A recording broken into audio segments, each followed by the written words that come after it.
अगले 10 सालों में चाइना का डोमिनेंस खत्म हो जाएगा। भारत चाइना को पीछे छोड़कर दुनिया की फैक्ट्री बन जाएगा। क्योंकि हमें भारत में कुछ ऐसा मिला है जो 21वीं सेंचुरी में उतना ही इंपॉर्टेंट है जितना पिछली सेंचुरी में ऑयल इंपॉर्टेंट था। ये है व्हाइट गोल्ड यानी लिथियम, जिसकी मदद से भारत अपनी ग्रोथ को सुपरचार्ज कर सकता है। क्योंकि भारत में हमें 5.9 मिलियन टन लिथियम मिला है। ये भारत के लिए एक जैकपॉट से कम नहीं और इससे चाइना बहुत परेशान है। लेकिन क्यों? चलिए जानते हैं आज के इस वीडियो में। हम ऐसे ही इकोनॉमिक्स के बारे में वीडियोस बनाते हैं, आपके लिए चीजें समझना आसान बनाते हैं। हमें सपोर्ट करने के लिए प्लीज वो सब्सक्राइब बटन क्लिक कीजिए। ये आपके लिए एक छोटी सी बात हो सकती है लेकिन इससे हमें बहुत फर्क पड़ता है। चैप्टर 1, लिथियम की सुपर पावर। आपने ब्लैक पैंथर मूवी देखी होगी, तो उसमें वाइब्रेनियम नाम का एक फिक्शनल मेटल मेंशन्ड है जो वकांडा की सारी टेक्नोलॉजी को सपोर्ट करता है। इसी मेटल का रियल लाइफ वर्जन है लिथियम। ऑफ कोर्स इस मेटल में सुपर पावर्स नहीं है, लेकिन ये मेटल आपके गैजेट्स को सुपर पावर्स जरूर दे सकता है।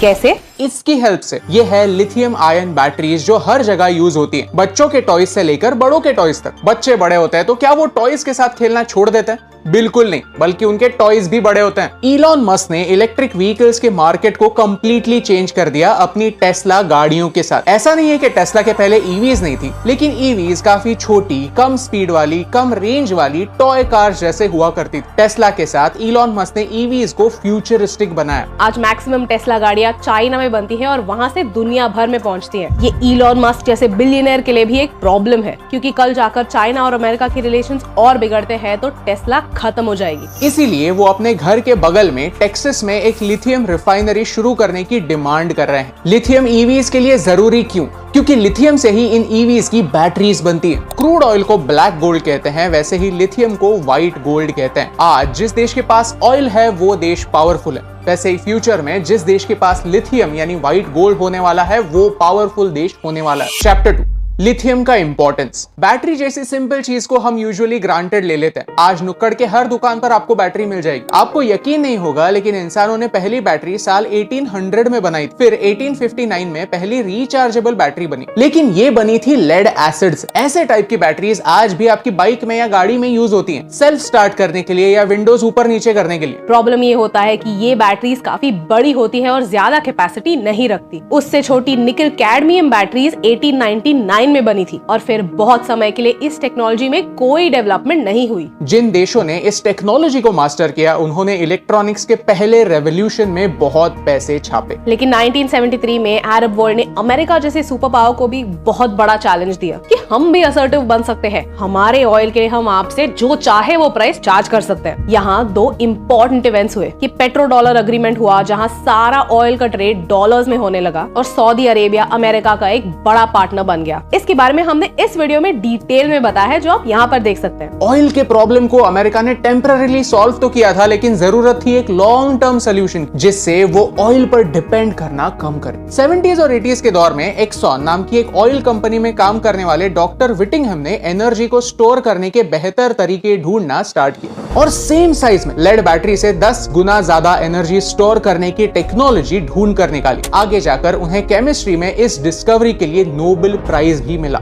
इसे कहते हैं लिथियम आयन बैटरी। लिथियम दुनिया के लाइटेस्ट एलिमेंट्स में से एक है और इसमें छोटे पैकेट में बड़ा पावर पैक करने की कैपेसिटी है। इसका नाम शायद आपने सुना नहीं होगा, लेकिन ऐसी बैटरीज आप हर दिन इस्तेमाल करते हैं। आपके मोबाइल फोन्स में, लैपटॉप्स में, इलेक्ट्रिक कार्स में यही बैटरीज यूज होती हैं। ऐसी बैटरीज यूज करने वाली पहली कंपनी एक जापानीज कंपनी थी, सोनी। दुनिया का 54% लिथियम इन 3 देशों में पाया जाता है, अर्जेंटीना, बोलिविया और चिली। इन 3 देशों को मिलाकर लिथियम ट्रायंगल कहते हैं। बट वेट, पहले चैप्टर में हमने जाना कि लिथियम है व्हाइट गोल्ड। दूसरे चैप्टर में हमने समझा कि जिसके पास व्हाइट गोल्ड होगा वो पूरी दुनिया पर राज करेगा। तो अर्जेंटीना की इकोनॉमी हमेशा स्ट्रगल क्यों करती है? वहाँ पाकिस्तान से ज्यादा इन्फ्लेशन क्यों है? क्योंकि उनके पास नेचुरल रिसोर्सेज तो है, लेकिन उन्हें एक्सट्रैक्ट करने की कैपेसिटी कम है, तो वो दूसरे देशों पर उनकी टेक्नोलॉजी के लिए निर्भर है। लिथियम ट्रायंगल के देश सिर्फ लिथियम का रॉ प्रोडक्ट बेच सकते हैं, लेकिन आपके मोबाइल में फिट होने वाली बैटरी कभी भी चिले या अर्जेंटीना में बनी नहीं होगी, वो बनी होगी एक ही देश में,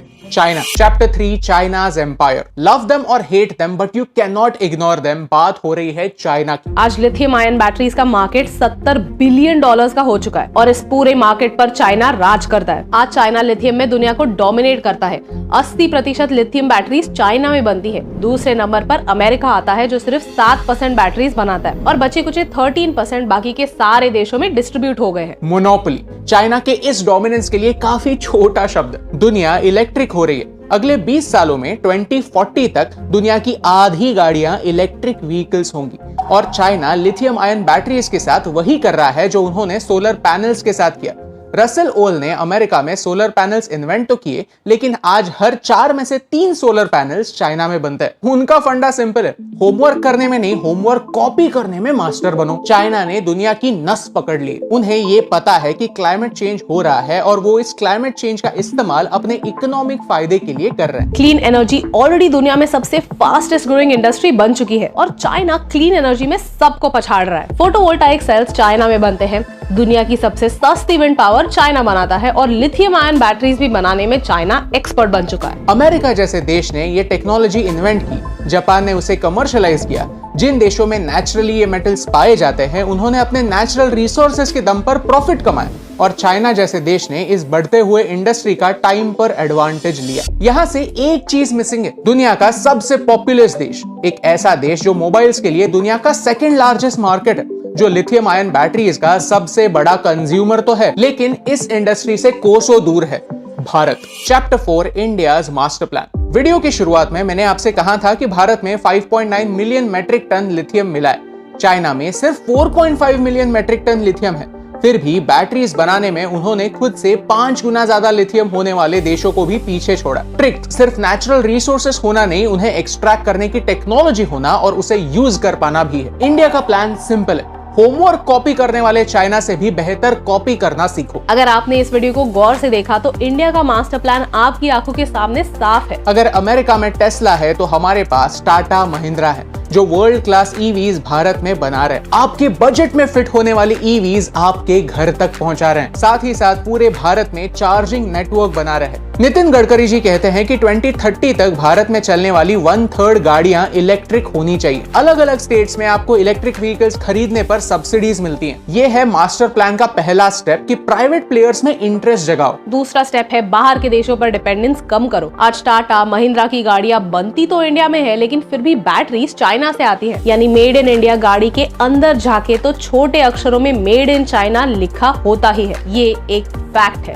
ये बदलना ही होगा, नहीं तो हम पूरी तरह से आत्मनिर्भर नहीं बन पाएंगे। इसके लिए हमें एक वरदान लिथियम रिजर्व्स के रूप में मिला है। तीसरा स्टेप है पब्लिक प्राइवेट पार्टनरशिप के थ्रू लिथियम को एक्सट्रैक्ट करो और इंडिया में ही लिथियम आयन बैटरीज बनाने की एक्सपर्टीज डेवलप करो। चाइना और भारत में एक सिमिलैरिटी है कि यहाँ पर लेबर चीप, लेकिन एक बड़ा डिफरेंस है कि चाइना का लेबर स्किल्ड लेबर है और हमारा लेबर अनस्किल्ड है। इसीलिए आज चाइना मैन्युफैक्चरिंग हब बन चुका है और भारत चाइना से कम्पीट नहीं कर सकता। हर साल हमारे बजट में से 1500 करोड़ NRLM यानी नेशनल रूरल लाइवलीहुड मिशन में जाते हैं। इसके थ्रू 20 मिनिस्ट्रीज के अंडर 73 अलग अलग स्किल्स लोगों को सिखाए जाते हैं। ये एक स्टेप है हमारे लेबर को स्किल्ड लेबर बनाने के लिए। भारत जैसे बड़े देश के लिए 1500 करोड़ एक काफी छोटी अमाउंट है और ये अमाउंट एटलीस्ट 5 गुना बढ़ने की जरूरत है, तब भी कुछ इम्पैक्ट होगा। और चौथा स्टेप है चाइना को टक्कर दो। सिलिकॉन वैली कोविड के बाद चाइना से परेशान है और अल्टरनेटिव्स ढूंढ रही है। कैलिफोर्निया के वन चार्ज कंपनी के CEO कहते हैं कि वो भी चाइना को छोड़कर अमेरिका में लिथियम आयन बैटरीज बनाना चाहते हैं, लेकिन आज ये पॉसिबल है ही नहीं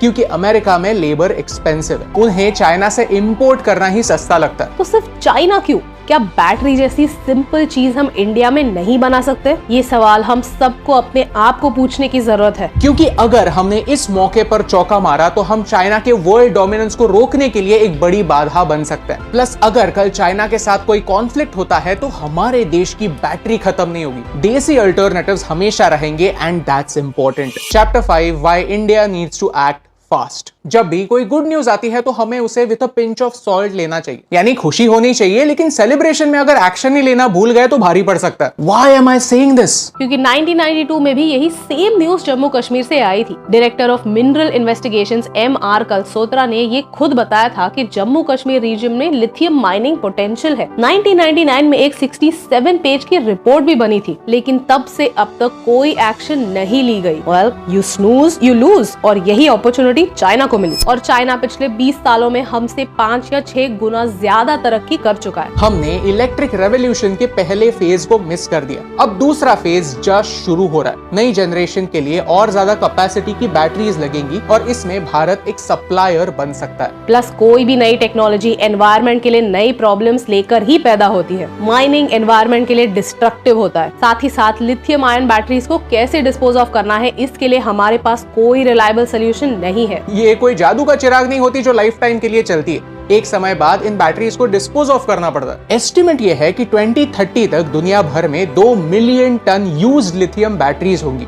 लिथियम एक हाईली रिएक्टिव मेटल होता है जो पानी के कांटेक्ट में आने पर लिथियम हाइड्रोक्साइड बनता है, जिससे बहुत जल्दी आग लग सकती है। अक्सर हम पुराने इलेक्ट्रॉनिक्स जिनमें बैटरीज होती हैं उन्हें कचरे में फेंक देते हैं। ये कचरा किसी नाले के थ्रू समंदर में जाता है या फिर लैंडफिल में, और आपके फेंके इलेक्ट्रॉनिक्स की वजह से आग लगती है। नॉट टू मेंशन इसमें सारे मेटल्स जो हैं वो वेस्ट होते हैं। अमेरिका जैसे डेवलप देश में भी 5% से कम लिथियम आयन बैटरीज रिसाइकल होती हैं। माइनिंग की तरह लिथियम आयन रिसाइकलिंग में भी पोटेंशियल है, जहाँ चाइना अब भी पीछे है, लेकिन बहुत समय के लिए नहीं। मेरी हर एम्बिशियस इंडियन से ये एक रिक्वेस्ट है, एनवायरमेंट के लिए नहीं तो नहीं, प्रॉफिट के लिए ही सही, लेकिन लिथियम आयन बैटरीज को रिसाइकलिंग के बिजनेस के बारे में सोचें, क्योंकि इसके बिना इंडिया का मास्टर प्लान अधूरा है। ये सारे स्टेप्स साइड बाय साइड होना जरूरी है। और हर एक कंज्यूमर से एक सिंसियर रिक्वेस्ट है कि आपके पुराने इलेक्ट्रॉनिक्स कचरे में ना फेंके, उन्हें किसी ई वेस्ट रिसाइकलर को दे दे। कॉन्टैक्ट्स हम हमारे YouTube वीडियो के डिस्क्रिप्शन में पोस्ट कर देंगे। बट एनीवे, आपके शहर में ये ई वेस्ट रिसाइकलर्स बस एक गूगल सर्च दूर रहेंगे, उन्हें कांटेक्ट कीजिए। दिवाली, गणपति ऐसे फेस्टिवल्स में हम पूरे घर की सफाई करते हैं और बहुत सारे पुराने इलेक्ट्रॉनिक आइटम्स निकलते हैं।